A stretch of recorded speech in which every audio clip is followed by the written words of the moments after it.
UGC मामले में जो आई है रपट, उसके बाद हाय तौबा मची, उसका दुरुपयोग हो सकता है। इस देश के अंदर में पोक्सो एक्ट भी है, तो हिंदू मानते नहीं हैं, इनको तो आप मानते हैं छुआछूत मानते हैं।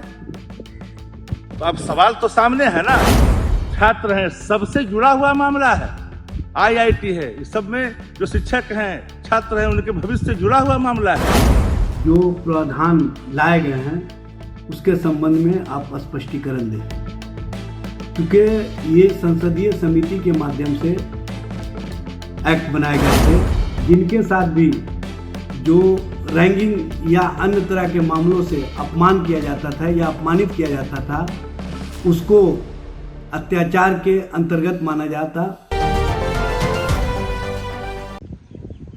संवैधानिक संस्थाओं का मानना है कि यूजीसी जो नियमों में प्रावधान हुआ है उसका दुरुपयोग हो सकता है। इस देश के अंदर में पोक्सो एक्ट भी है, डोरी एक्ट भी है, उसका भी कमोबेश दुरुपयोग हो जाता है। तो क्या इन नियमों को शिथिल कर देनी चाहिए? हमारा सवाल नहीं है, सवाल यह है कि जो यूजीसी मामले में जो आई है रपट, उसके बाद हाय तौबा मच रही है। भारतीय जनता पार्टी का चाल चरित्र और चेहरा भी खुल गया है। अब तो इनके नजरों में जो पिछड़ा है, आदिवासी है, दलित है, तो पिछड़ा है, वो हिंदू नहीं है, तो हिंदू मानते नहीं हैं, इनको तो आप मानते हैं छुआछूत मानते हैं। तो अब सवाल तो सामने है ना कि भाजपा का चेहरा बेनकाब हो रहा है, इनके नेता के बयान भी आ रहे हैं। हम तो इन बातों को लगातार कहते हैं कि यूजीसी नियमों में जो प्रावधान निहित किए गए हैं वो एक कवच है, उस कवच को उतारने की कोशिश नहीं की जानी चाहिए। जो विश्वविद्यालयों में जो शिक्षक हैं, छात्र हैं, सबसे जुड़ा हुआ मामला है, आईआईटी है, इस सब में जो शिक्षक हैं, छात्र हैं, उनके भविष्य से जुड़ा हुआ मामला है। और एक दिन में नहीं हुआ है।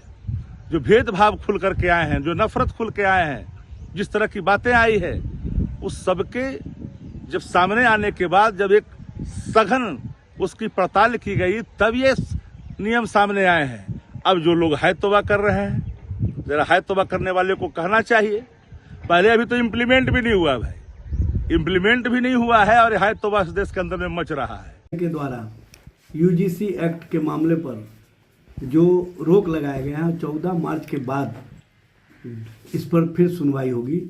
तब तक केंद्र सरकार को नोटिस भेजे गए हैं और केंद्र सरकार से पूछा गया है कि इसमें जो प्रावधान लाए गए हैं उसके संबंध में आप स्पष्टीकरण दें, क्योंकि ये संसदीय समिति के माध्यम से एक्ट बनाए गए थे और संसदीय समिति में सभी दलों के सांसद शामिल थे।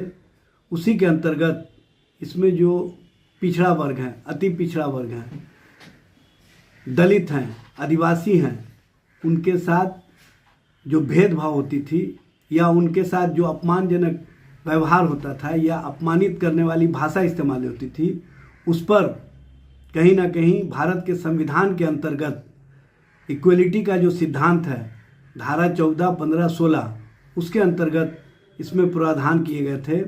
और जिनके साथ भी जो रैंकिंग या अन्य तरह के मामलों से अपमान किया जाता था या अपमानित किया जाता था, उसको अत्याचार के अंतर्गत माना जाता और उस पर कार्रवाई के लिए और उस पर एफआईआर दर्ज कराने के लिए शिकायतों को कहीं ना कहीं सुनने की बात